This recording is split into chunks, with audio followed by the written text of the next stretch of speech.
Trump leaves today for Beijing for a high-stakes summit with Chinese President Xi Jinping, and the war with Iran is over. Again, it should have been me. Jensen Huang, out of all of the major billionaire like industry leaders in this country, is one of the few that has been very outspoken about not only maintaining like decent trade relations with China, obviously, and continuing to trade with China, continuing to use China, or continuing to sell China.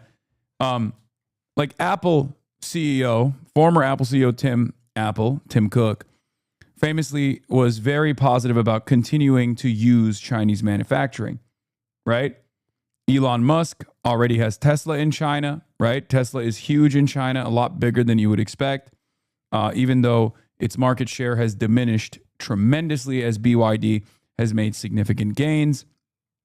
Tesla, I believe, is also one of the only companies in China, only foreign companies in China that isn't controlled by the the Communist Party of China. If I'm not mistaken, I might be wrong on that. Someone can correct me, but I'm pretty sure it's the only foreign company that doesn't have a majority share investment, and therefore complete control over. BYD isn't the largest in China. Isn't even the largest in China. No, I'm talking about internationally. BYD has swept up a big chunk of the Tesla market share. Editor here, I didn't like the repetition of the word anti-Semitism, but that was dumb reason to edit it, and it was not worth changing. Okay, that's nice. That's nice of them. Beef with Detroit Metro Times is over. Okay, we are supporters of the Detroit Metro Times. Thank you for being responsive, Detroit Metro Times. Tesla CEO will be traveling alongside other corporate heavyweights like Apple's Tim Cook, BlackRock's Larry Fink as a part of the U.S. delegation as more than a dozen business leaders from Wall Street to Silicon Valley join the trip. Trump is preparing for a high-profile meeting with President Xi, with economic cooperation and corporate ties expected to take center stage in a rare show of business alignment alongside a presidential visit. The trip could shape the tone of economic relations between the two countries going forward, as U.S. officials say the president wants to discuss the creation of a board of investment and a board of trade with China, as business leaders may prove to be just as much in the spotlight as the bilateral meeting itself. The reason why I'm saying that Jensen Huang is not going, or the reason why I'm saying it's interesting that Jensen Huang is not going, is because unlike many of these other capital owners, industry titans and whatnot, and they're probably going to sell some Boeing planes to China, by the way. That's one of the things that I've heard as well. They're going to try to get China to buy some Boeing planes. I assume the reason why the Meta team is coming is because of the Meta purchase of a Chinese company that was stopped by the Chinese government. They want to continue having fruitful investments back and forth between China and the United States of America, because obviously money talks. All this posturing at the end of the day for national security is bullshit when it comes down to the interests of corporations. And I think the reason why, this is it exactly. NVIDIA is lobbying to soften chip export restrictions, arguing it will lose markets to Chinese competitors. And I think that's the reason why Jensen Huang is not going on this trip. Because Jensen Huang said something very interesting on the podcast of that one guy that I actually listened to, because I'm such a fucking insane person. I'm a chud-ass loser who only listens to podcasts, but I even listen to fucking podcasts on Twitter, okay? And Jensen Huang went on the podcast of this guy. He's like a hot Indian dude who's like a brolic. He got a New York Times puff piece written about him too recently. What's his name? Do you guys know who I'm talking about? Yes, he's a Twitter podcast guy. But Dwarkesh. Yes, Dwarkesh. That's the guy I'm talking about. So Jensen Huang went on Dwarkesh's podcast, okay? And on that podcast, he literally argued against Dwarkesh, saying like, why would you want to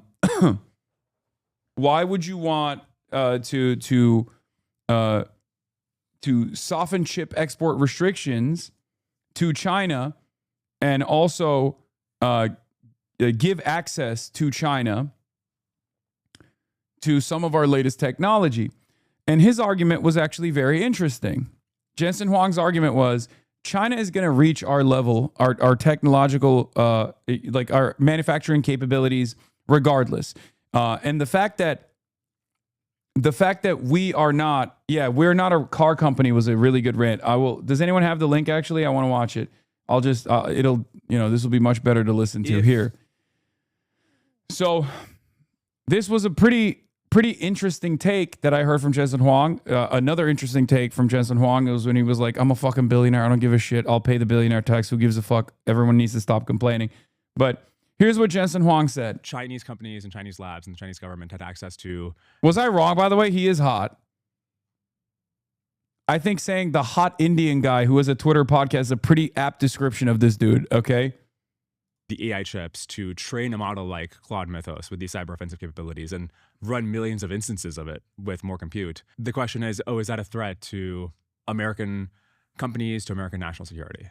First of all, Mythos was trained on fairly mundane capacity and a fairly mundane amount of it by an extraordinary company. And so the amount of capacity and the type of compute it was trained on is abundantly available in China. And so you just have to first realize that chips exist in China. They manufacture 60% of the world's mainstream chips, maybe more. It's a very large industry for them. They have some of the world's greatest computer scientists, as you know. Most of the AI researchers in all of these AI labs, most of them are Chinese. They have 50% of the world's AI researchers. And so the question is, if you're concerned about them, considering all the assets they already have, they have an abundance of energy, they have plenty of chips, they got most of the AI researchers. If you're worried about them, what is the best way to create a safe world? Well, victimizing them, turning them into an enemy, likely isn't the best answer. They are an adversary. We want the United States to win, but I think having a dialogue and having research dialogue is probably the safest thing to do. This is an area that is glaringly missing because of our current attitude about China as an adversary. It is essential that our AI researchers and their AI researchers are actually talking. It is essential that we try to both agree on what not to use the AI for. With respect to China, we want the United States to have as much computing as possible. We're limited by energy, but we got a lot of people working on that, and we got to not make energy a bottleneck for our country. But what we also want is we want to make sure that all the AI developers in the world are developing on the American tech stack and making the contributions, the advancements of AI, especially when it's open source, available to the American ecosystem. And it would be extremely foolish to create two ecosystems, the open source ecosystem, and it only runs on the Chinese foreign tech stack. Bro, this is what I mean, by the way, when I say these motherfuckers do not. At the end of the day, these motherfuckers don't care about anything but their bottom line, okay? Like, I don't even think he's wrong necessarily, but he's basically saying, look, man, China's going to get there with or without us. We might as well sell them some shit, okay? That's literally what it is. Billionaires are stateless regardless, but he's straight up saying, look, they have gotten there over and over again. Sure, they sometimes follow us, they trail behind on some of the more sensitive technology, some of the proprietary tech that's like virtually impossible to recreate. Obviously, the machines that make these fucking semiconductors is one example of this. But it's very clear that even if we try to cast China aside, even if we try to force China out of having access to this proprietary tech, they inevitably get there, and they find ways to do it in a much cheaper manner, right? We saw this with DeepSeek, obviously, which was like fucking $5 million total or something. It was unbelievable, and it put a dent initially in America's AI dominance. So he's, the Huawei chips aren't even better than NVIDIA. They're just more cost effective in ways that matter. Okay. So he's just saying that, like, we can think that we can stop China's rise in this field, but it's very fucking clear that they're gonna get there eventually. Right. So at that point, as a billionaire, my job is to keep making money. So if they're going to get there anyway, we might as well make money along the line, okay? And maybe even have some kind of control over, or force some kind of reliance on the Chinese side to make sure that like they still have to operate with our tech rather than make their own competitive tech that will then end up disrupting our market dominance even in the Western world. Because it's true, Jensen Huang knows that there is no way to try and stop China with the current design of international trade. This is precisely the reason why a lot of the European markets constantly complain about electric vehicles. They say that China is not trading, China's actually cheating. Why is China cheating? Because they have a similar system that we do with market subsidies, except their subsidies are far more comprehensive, and their subsidies don't get distributed to the fucking CEOs and the shareholders. Their subsidies are used to engage in overproduction and to make cost-effective and unbelievably affordable market competitors that end up displacing the domestic markets.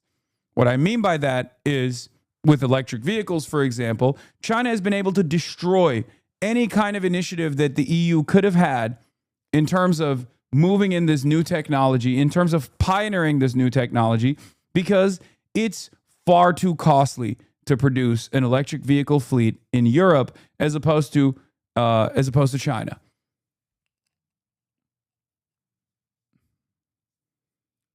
China, when it comes to electric vehicles, has completely destroyed any kind of dominance America or the European Union could ever have. Okay? And I say this as someone who's an EV enjoyer of the European variety.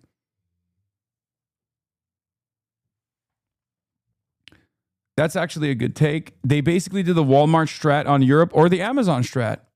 That's what they're doing. That's what they're doing.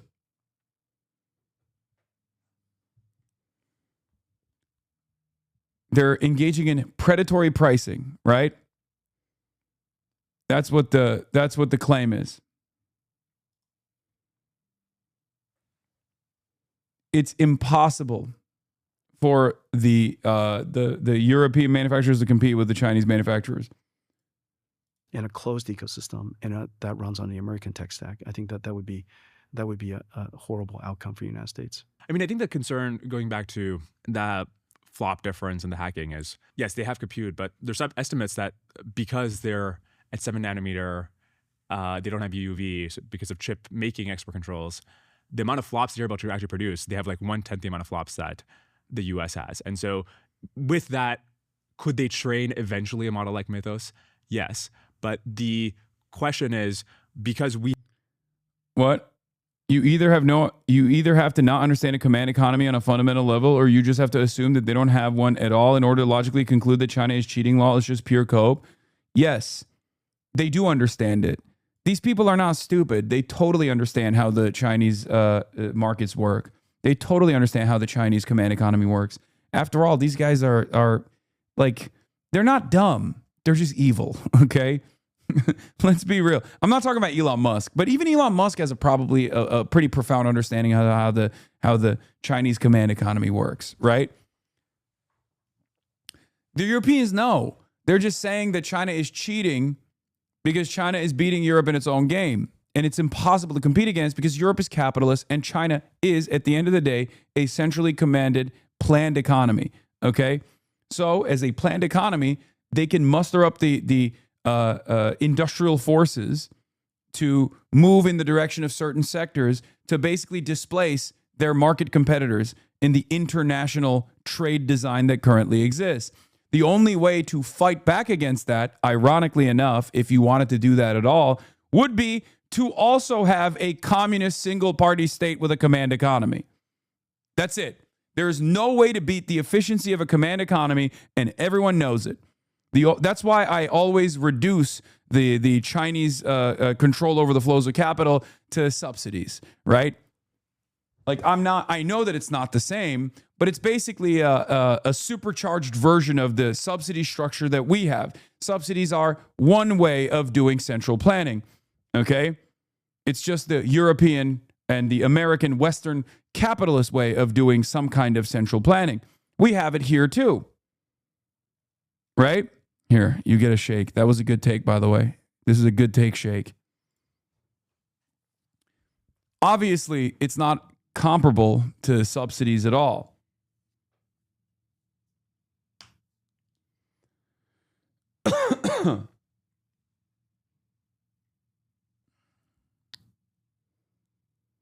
It feels like a lot we're en route to a planned economy as it is. We already have a planned economy. It's just that we planned the economy at the behest of capital and not at the behest of some kind of national prospect, for example. If you don't want to say China is like actually truly socialist or whatever, they very clearly have 5-year plans that they implement. And those 5-year plans are directed in a way where China has an upper hand in you know, whatever goals that they have in whatever sector that they want to develop. Those sectors could be developed in the interest of advancing some sort of international goal. Those sectors could be developed in advancing the interests of some kind of ecological goal, right?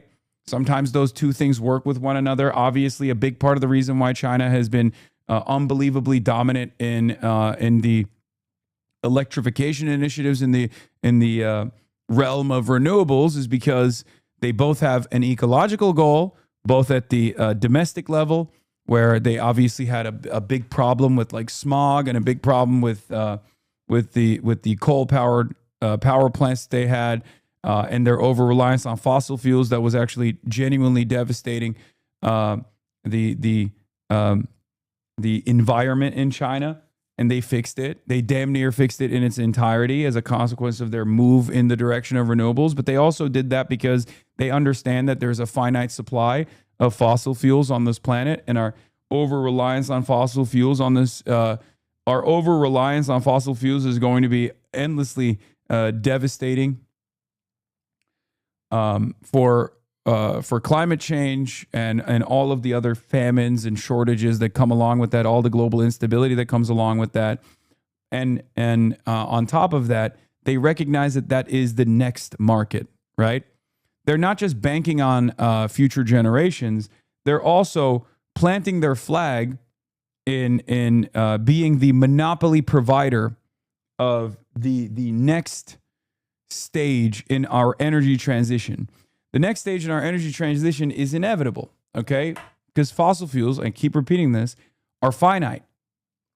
They're not only devastating for the ecology, they're not only devastating for anthropogenic climate change, but they're also going to run out at some point, right?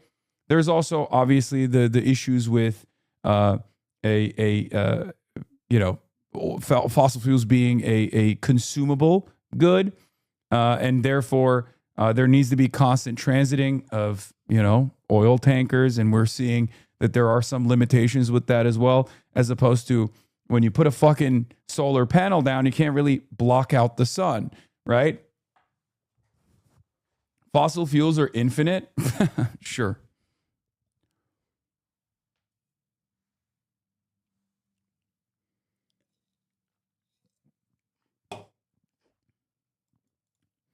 Yet a command economy is fundamentally anti-democratic. The SDP, Soviet-type planning, or even the Chinese model have no modicum of socialist mechanisms because workers have no say in the economic decisions that affect their lives. Not only is it inefficient, it is far removed from socialism as American capitalism is. There are more humane forms we must work towards. Thank you, insincere compliant. When you arrive at the more humane model, you can let me know, okay? You are talking about the most successful and long-standing transitional socialist state.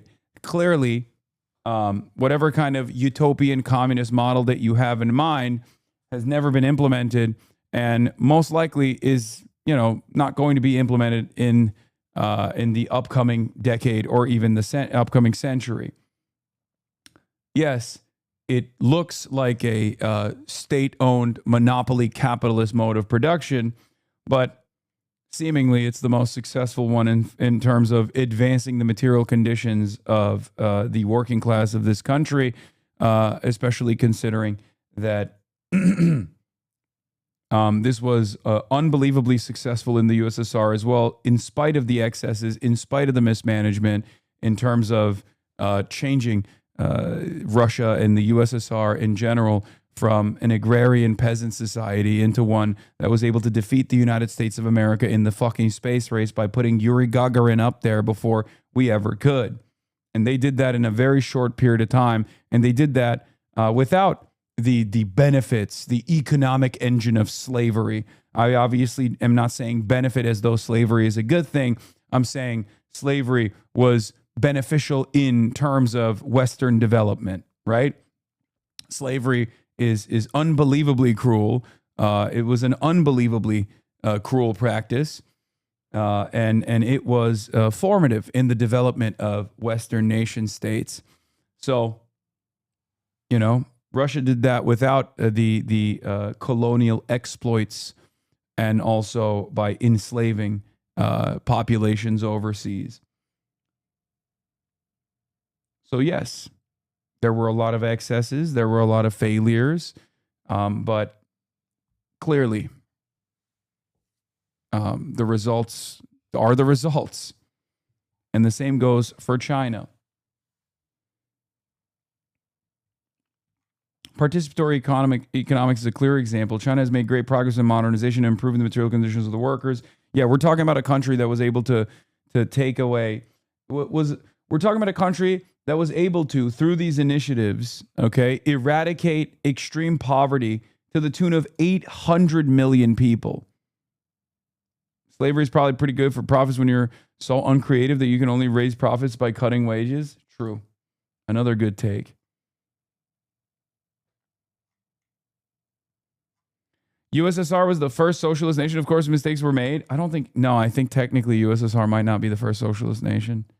I forget which nation was the first socialist nation. But regardless, there were a lot of problems. There was also technological limitations as well.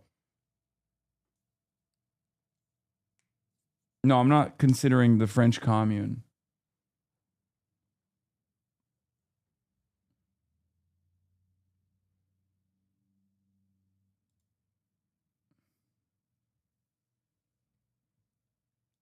Josh Gottheimer went on Newsmax to attack me. I did not see that.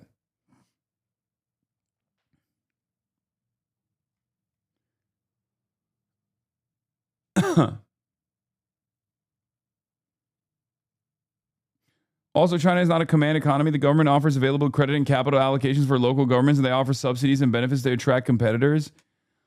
That's why I said this is just social democracy. Okay. Listen. I think China has a lot of control over the industrial output of China and Chinese companies. Okay. They found an interesting, what is this, man? What are you? Okay. They found a very interesting, dynamic way to engage in a command economy. It's not done at gunpoint. Okay. It's not done at gunpoint. There's no like, if you don't fucking do this, you're going to prison. Okay. It's not like a gulag system or whatever the fuck. Right.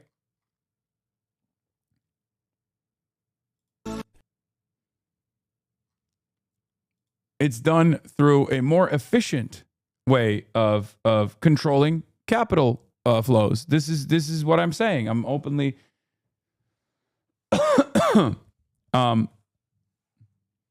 The point I'm making is that the Chinese system is not as direct as you would expect it,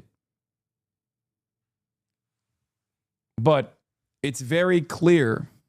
It's very clear that they direct the market. There is a market system, but it is ultimately controlled by way of capital flows, and they direct and redirect to specific sectors, to specific industries. Okay?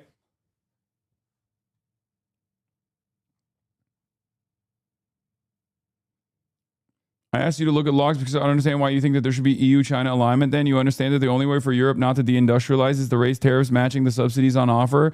Also, subsidies are wasteful. You can only hope to subsidize monopolies until they gain scale and vertical integration benefits to catch up. I mean, I think that there is not an EU-China alignment because of the way that the European Union currently works. Okay? I think what I'm saying is, like, if there was a serious EU-China alignment, it would require a radical transformation of the European Union, a radical transformation of how countries understand trade, a radical transformation of how countries understand capitalism.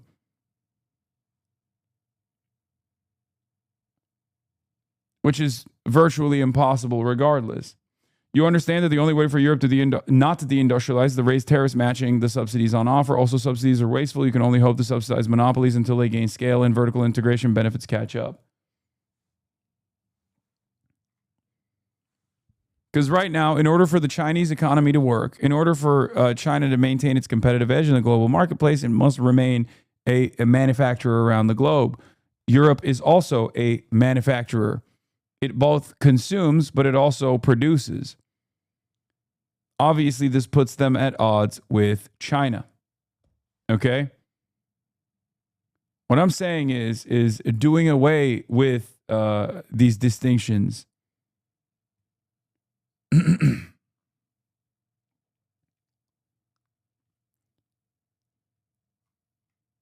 Oh, for sure. The EU is dead in the water and has a fundamentally neoliberal constitution and not even a fiscal union. The Soviet Union didn't have slavery, but they had an industrial complex of sending people to develop manufacturing in brutal conditions where workers lived in tents and froze to death. Example, iron and steel factory in Magnitogorsk, where there is literally a memorial to the first tent. Yes, no, I'm saying... I didn't say that the USSR developed in the most ethical standards according to the 21st century. I didn't make that argument at all. If you noticed, I said they did not literally rob human beings from other countries for 400 years to develop in the way that the Western world did. They did not engage in colonial extraction of not only bodies, but also all natural resources, while leaving the host nations in a state of dire disrepair.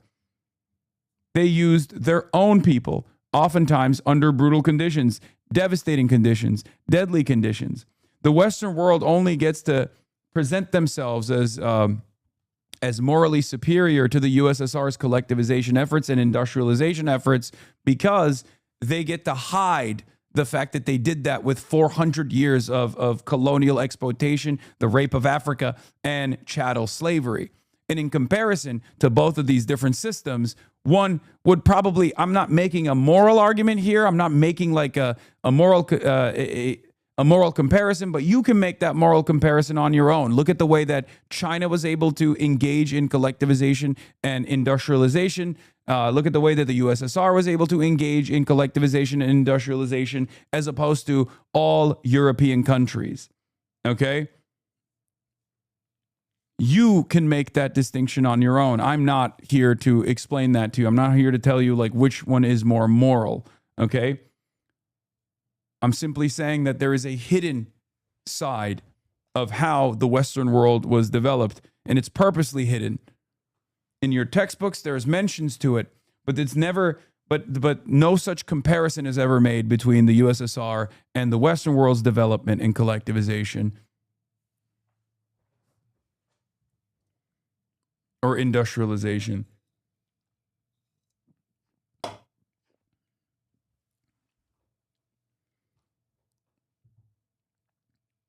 Yeah. It's bad if you exploit your own people for progress, but if you exploit other nations' people for your progress, you are a beacon of prosperity and equality like America. Do you see what I mean? A similar lie is told all the time. When people say, oh, widespread famines in the USSR and China led to the deaths of hundreds of millions of people. Now, obviously, the number is exaggerated, but no such consideration is ever given to the fact that we currently exist in a global capitalist system, and yet in the age of abundance, when there is a food surplus in the world, there are still 14 million people that die due to famine and famine-related diseases before we even factor in the number of those who die due to war, before we even factor in the numbers of those who die due to anthropogenic climate change, okay? Because when 14 million people die under famine and famine-related diseases every single year under a global capitalist system, we say, sorry, they didn't bootstrap it hard enough. Then it's down to the individual, okay? They died not because of an inefficiency in global capitalism, okay? They died because they didn't work hard enough. They didn't Sigma grind set their way into. They didn't Sigma grind set their way out of abject poverty, extreme poverty. That's it. That's the difference. It's understandable, right? We have this bias. We live in these systems. Of course, we're going to be a little bit biased towards the system that we know, the economic organization of society that we've existed under. It's understandable.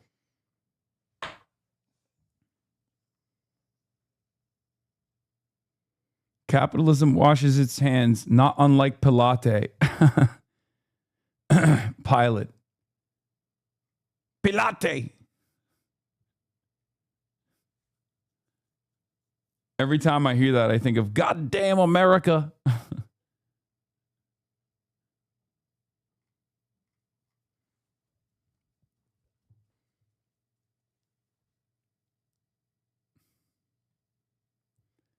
Yeah, I think of Reverend Jeremiah Wright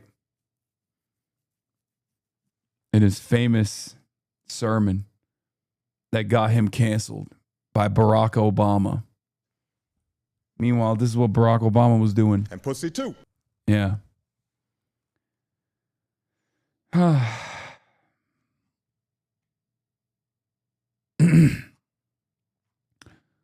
Anyway, we dove into some very, very strange territory here. I never thought that I would be speaking about the USSR and its excesses in the at the behest of collectivization initiatives, but we got there through Jensen Huang's take on why it's more beneficial for NVIDIA to sell their products in China than to abide by some kind of American export control and then watch as China develops competitive chips regardless and then no longer has any reliance whatsoever in NVIDIA chips. You have more flops.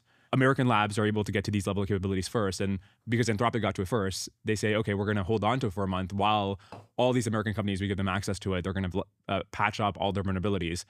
And now we release it. Furthermore, even if they trained a model like this, the ability to deploy it at scale, if you had a cyber hacker, it's much more dangerous if they have 1 million of them versus 1,000 of them. So that inference compute really matters a lot. In fact, the fact that they have so many AI researchers who are so good is the thing that makes it so scary, because what is it that makes those researchers more productive is compute. We should always be first and we should always have more. But in order for that outcome for you to what you described to be true, you have to take it to the extremes. They have to have no compute. And if they have some compute, the question is how much is needed. The amount of compute they have in China is enormous. You're talking about a country. It's the second largest computing market in the world. If they want to aggregate their compute, they got plenty of compute to aggregate.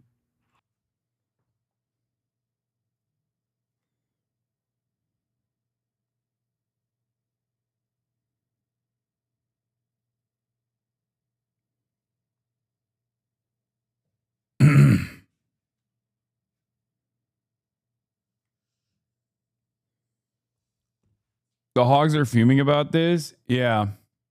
We are first place because of computer. Such a fucking dumbass take, man. Everything computer. Everybody Tesla. No, sorry.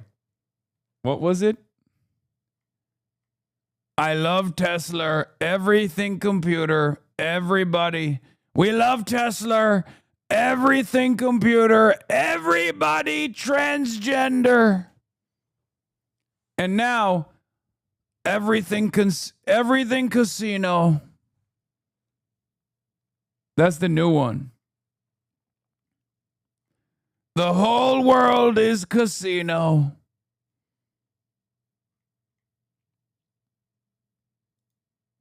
Mallory is spreading Adam Wren's smear of Abdul. Yeah, it doesn't matter. And also, yeah, that came from Liz Smith. What is this? You have no idea of the Soviet Union? It's hard to say, but you would sit in the Soviet gulag with your open opinions. You have no idea of the Soviet Union, says Maze Mazin. As a German living in Australia, it's ridiculous. America's discovering Hitler. Lol, I break down. As a German living in Austria, it's ridiculous. Österreich. Yeah. Austrian anti-communists make me so mad. And you know why. I've already done the fucking rant. You get to sit in affordable housing in Red Vienna due to the tireless work of the communists that came before you. Okay? It's unbelievably hogged up. You literally are one of the few developed countries. You're one of the few developed nations that actually has like a decent level of control over the housing market directly as a consequence of the tireless work of communists that came before you, and you still fucking complain. You're like, oh, you don't know about the Soviets. They're so bad. They are so bad. Yeah, meanwhile, the dudes who were like, we love the fucking Soviets, we wish we could be a part of the fucking Soviets ourselves, are responsible for you sitting in a fucking government-controlled, publicly funded housing that is sitting on top of these beautiful fucking building blocks where you get to have a gym in your goddamn publicly owned housing unit that you live in, where your rent is like fucking $300 a month or whatever the fuck. And you're like, oh, it's getting so expensive here. Meanwhile, travel to any other fucking country and see what it usually looks like, okay?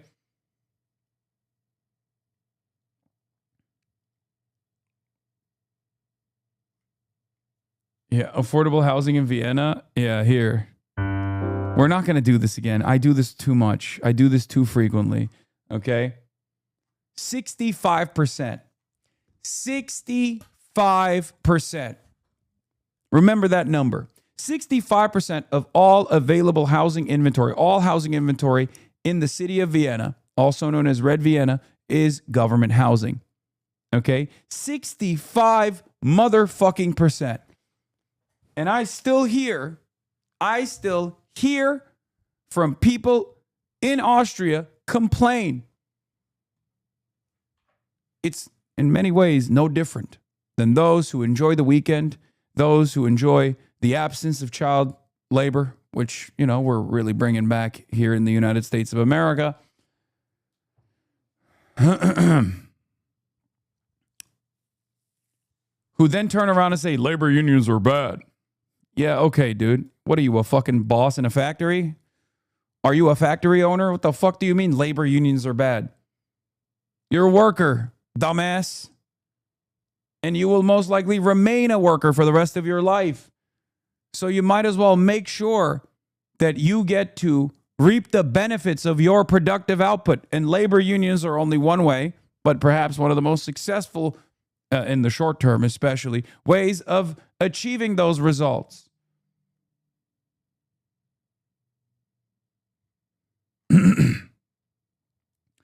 I had an Austrian anti-communist in a global economic law class, maybe at the LSE, say that the Chinese want a new war because they have an excess population of young males, which causes social instability. They're insane.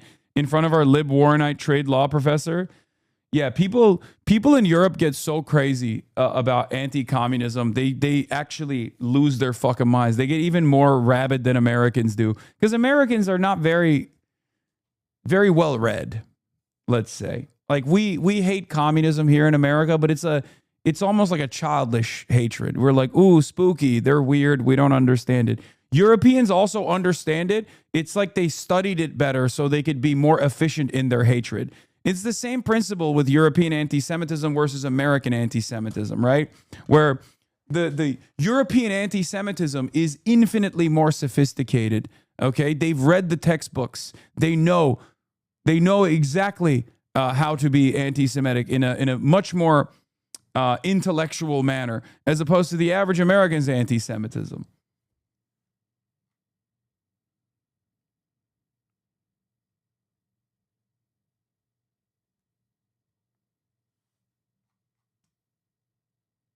I felt so bad, but I had to do. I dislike China. Lie, but you are insane. Bro, there were Chinese students in class. Of course, you're talking about a fucking Institute of Higher Learning in the West. Of course, there were Chinese students. I've talked to them when I was in China.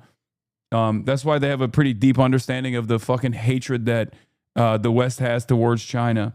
More so than like the average Chinese person that's never been to the West, who thinks, oh, it's awesome. I love... I love the fact that Americans are here. Yeah, it's midwit hatred versus dimwitted hatred.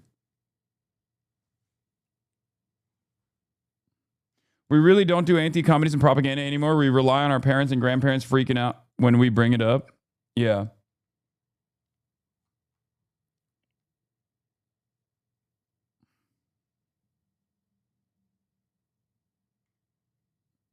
This is the exact issue this video addresses. Attempt number 5, lol. A critique of Western Marxism. Okay, stop. You want me to watch that so bad. It's still here, by the way. I still have it right there. I have that video ready to go. I've had it up.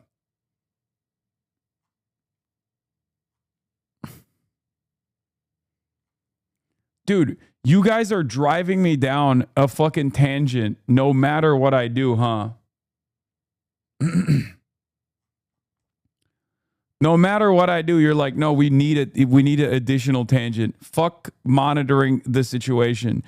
Do not monitor the situation at all. We do not want you to monitor the situation.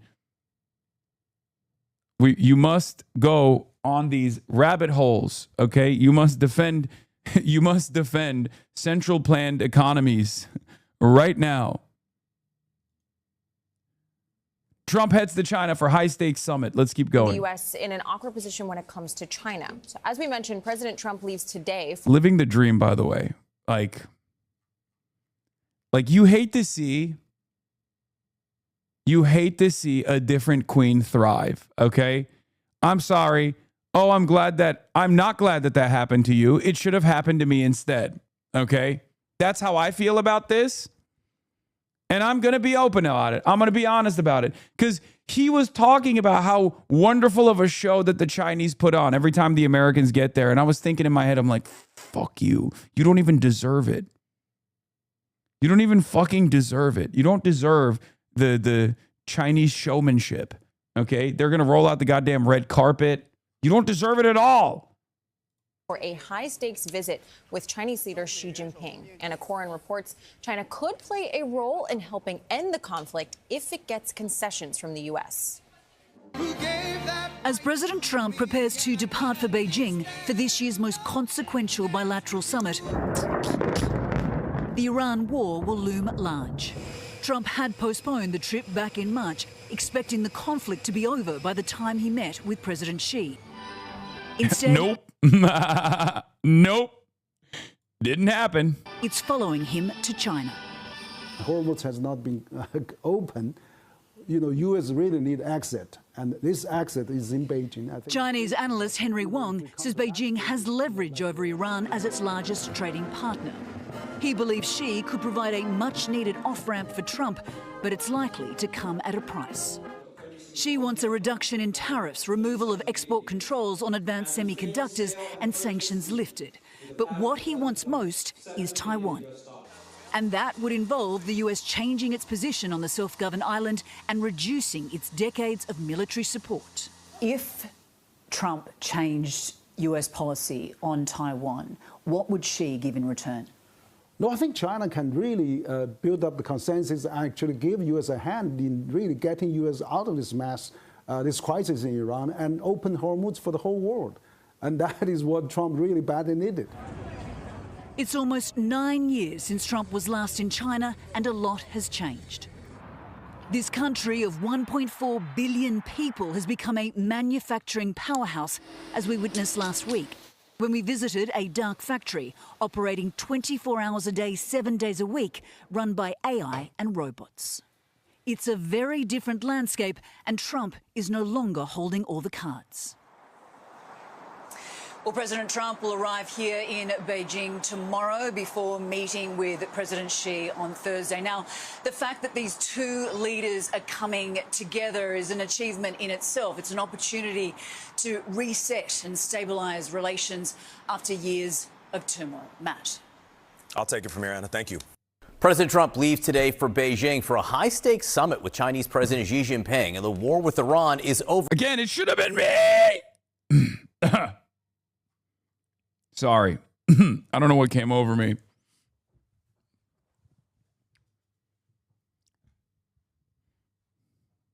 Just think. He's going to have the best food. He's going to have the best food. He's not even going to like it. He's going to be like, why is there no McDonald's? Chinese McDonald's, not good enough by my American standards. It's just fucking annoying. Okay?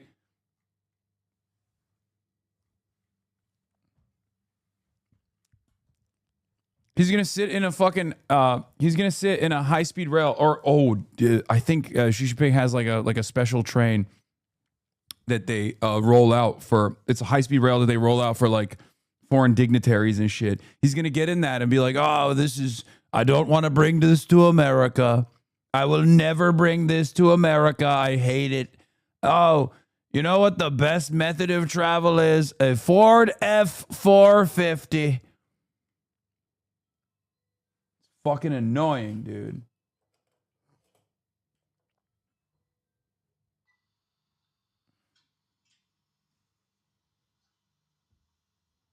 Freaking annoying. Freaking annoying. Foreshadowing and perhaps influencing what would have been the major issues at play, trade tensions and China's designs on Taiwan. The president says the ceasefire with Iran is on, quote, life support. The Strait of Hormuz remains essentially closed, and Iran has not conceded to the president's demands for peace. Let's get right to CNN's Elaine. Just to be closer to Xi Jinping, I'd become president of the United States. I'd run just for that goal. In a train at the White House, you know, this trip has been on the calendar, actually moved, but for some time, a lot of desires to get things done here. But what does it play now?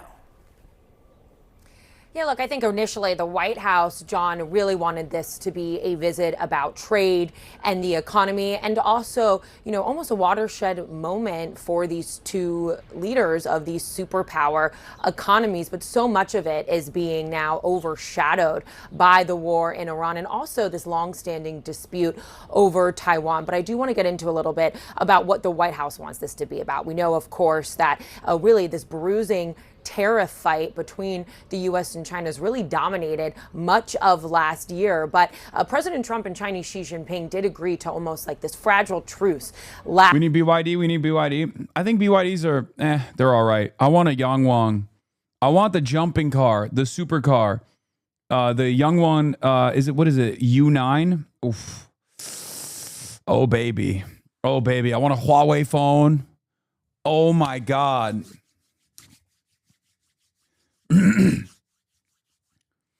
Oh, that'd be so sick. Huawei! Last fall, and the White Wait, Young Wong and his BYD? Wait, which one is the one that I like? That literally is a BYD? Yeah, I don't know. I don't know the fucking Chinese companies. Okay, give me a goddamn break. The Xiaomi SU7, I think that's the one I was thinking of.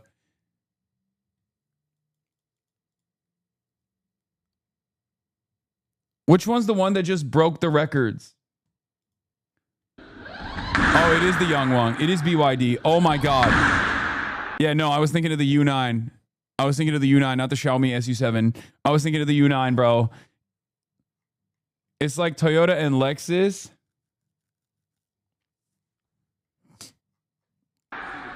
Look at the Gyat.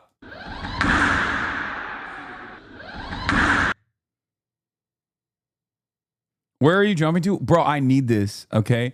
Do you want to know why I need this? I need this more than anyone else, okay? If you've ever driven in Los Angeles, California, you know this is an absolute necessity. This is an absolute necessity for all the fucking potholes. Okay? For all the potholes in LA, they never fix these goddamn roads. Okay? And we have literally the best weather, and there's still unbelievable amounts of potholes.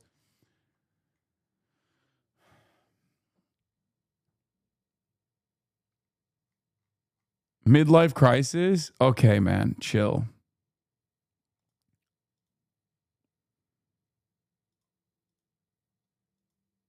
Let me fucking close off some of these stupid ass tabs. What do we got here? Are these all good? Oh God, these are all things I want to talk about. Corporate media on hasanpiker. Diddy Dan, the Diddler. Bill Maher gushes over how refreshing Donald Trump's honesty is, while reporters John Fetterman respond. I don't care about that. Netanyahu approval ratings. Josh Buttheimer. All right. Okay. All these tabs are still workable tabs that I want to get to.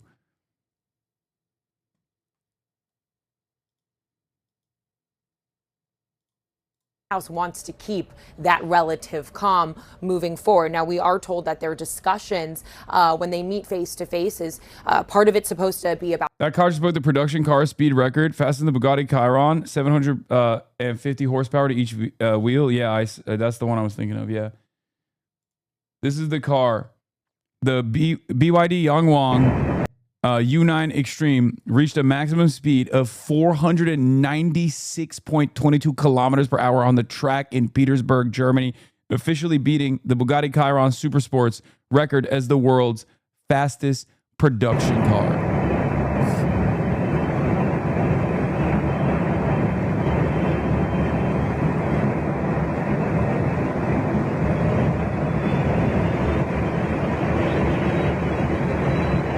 Almost 500 kilometers, dude.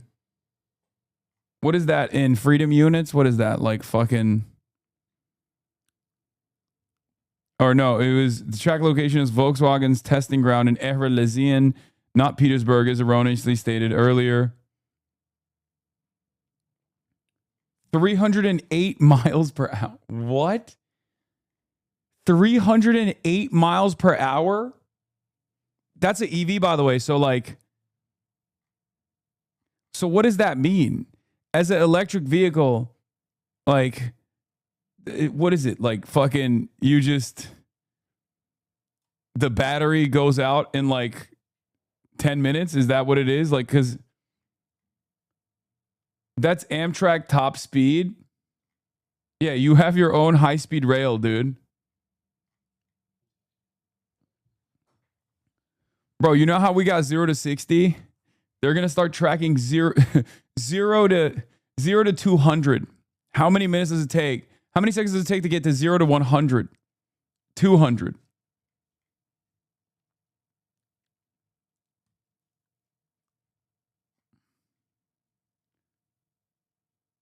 To be fair, a fuel car also finishes nearly a tank at those speeds in minutes.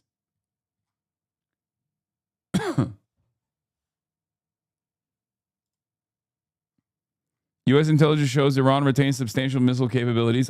Dude, you know what this is, right? By the way, this is literally the CIA begging Trump publicly to fucking get a ceasefire negotiation out there. Okay? The only reason why mainstream media keeps reporting on how good the Iranian predicament is for Iran is literally because his generals have given up. The CIA has given up. The entire intelligence community has basically given up talking to Trump directly. So that's why they're going to the public. This is what it is. This is what's happening. Okay? 30 out of the 33 missile sites along the Strait of Hormuz are still operational. They're like, dude, please, what the fuck are you doing?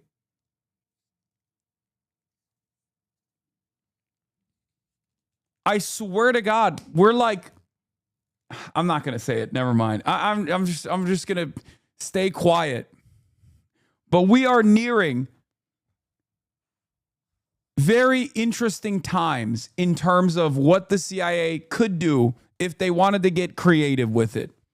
It seems. I'm not, fomenting this. I'm not advocating for it.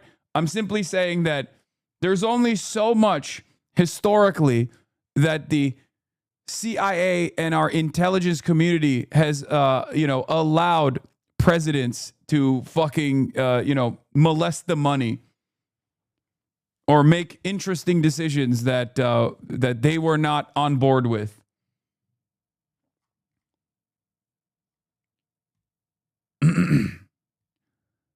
Yeah, to be fair, they've already tried it with what's his face, the Butler guy, and it didn't work. It only made him stronger. It only made me stronger.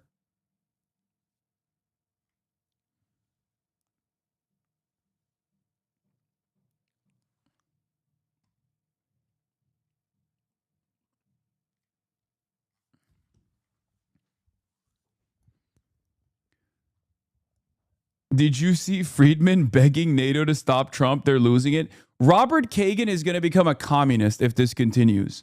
Okay? Robert Kagan is going to be like, I disavow everything that I've done for my entire career. I actually realized the only way to stop the United States of America is with a coalition of the willing. You are molesting the money too hard, Mr. President. In order to save capitalism, we must end capitalism. I'm Robert Kagan, the godfather of neoconservatism, and I approve of this message.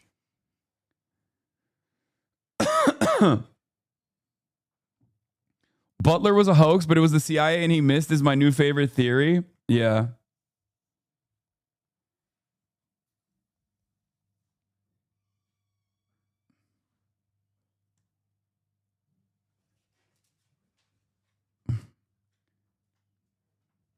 We're going to talk about Baba Dabby in a second. I watched a video with Larry Wilkerson. He had a very different read on that Kagan article. He said he knows Kagan and that Kagan wrote that article as a challenge saying we have to do a ground invasion to save the embarrassment. Really? I mean, I trust Larry Wilkerson's take. I trust Larry Wilkerson a lot more than I fucking trust Robert Kagan, but I'll still use it. I'll still use the assessment or the takeaway from many people to my advantage because I don't want war. Abi kayayı çağırıp sarılıp yerde yuvarlansana.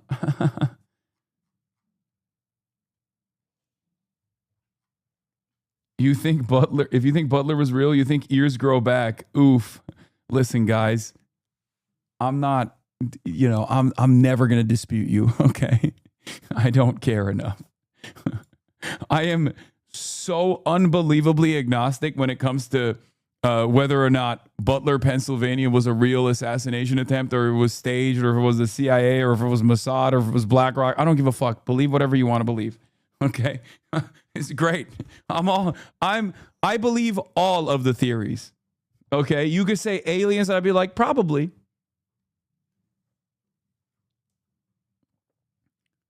I am an equal opportunity